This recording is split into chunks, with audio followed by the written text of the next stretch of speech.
Hey everyone, I'm Pete. Welcome to the second ever full moon harvest for bait. Now, this is a meta framework for Bevy. The idea is to use Bevy ECS across the stack.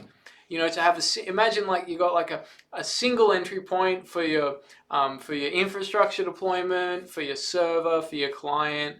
You know, and even if you're going into web development, making games, making robots, whatever AI, like workflows, like just have a single uh, paradigm a single paradigm to work with. So that's the idea behind Beat. Now in this release, we've broadened that. So we were already including behaviors, which is how Beat started, and now like web rendering, and now with the second release, we're also got a Beat router. So a lot of the patterns you might be used to seeing, for example, in something like Axum, you can now do with Bevy bundles. You know, like okay, only going to render this bundle if it matches that path filter. A really nice thing about using bundles like this is we can sort of have like a kind of like middleware, right? You can have like this idea where this one's only going to run if some conditions met. In this case, if there's no response already in the world, then that second child's going to run.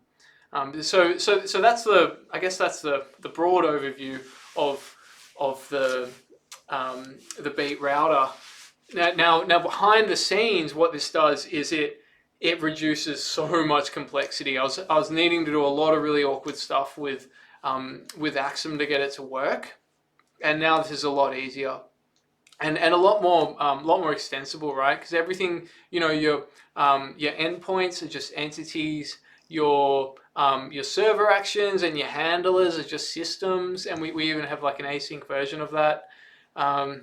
It enables you to do client island scenes. Now before this, client islands were like this code gen hack, basically using like any type name, to deserialize stuff. It wasn't pretty. But now it's very simple. The islands are just embedded in the HTML. And if I show you how that actually looks in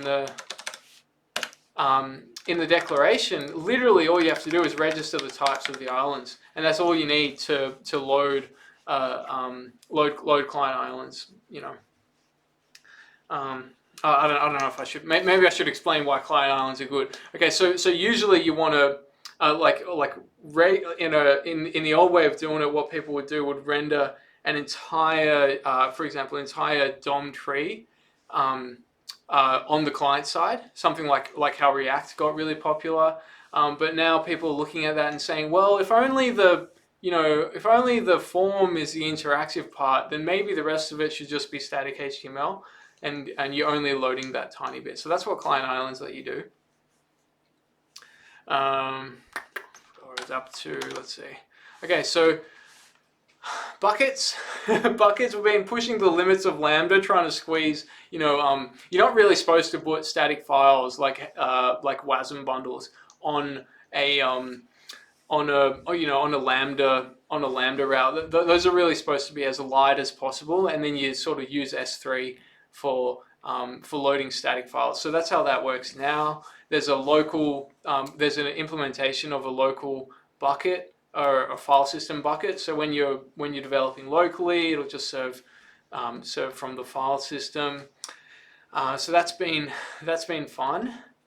And another one is a little bit of an interesting one. We now have the launch feature flag. So before I was using the CLI, and you had this massive beat.toml, which was really hard even for me to work with. It's like, oh wait, what's the name of that config setting, and what exactly does that do?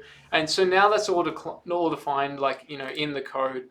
So for example, your collections, when you're doing your code gen for your collections, there's like file-based routes.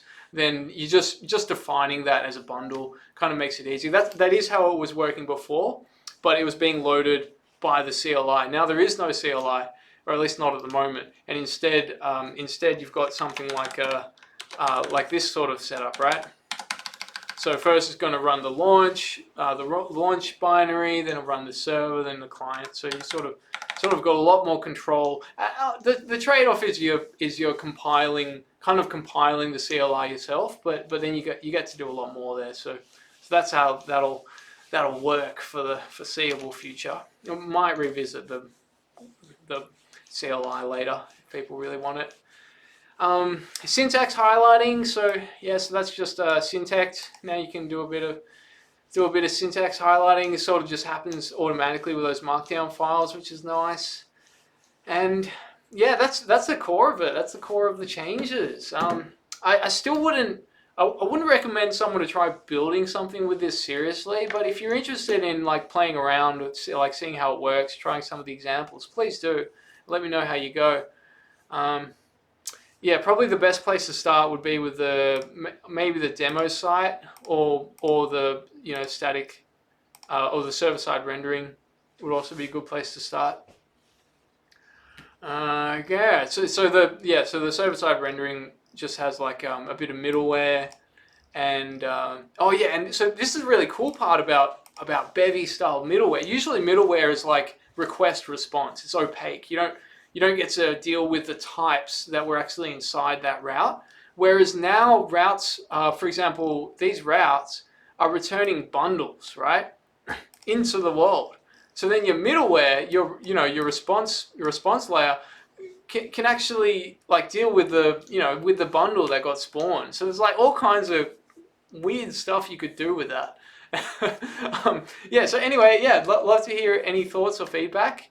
Otherwise, I'll see you in the next one.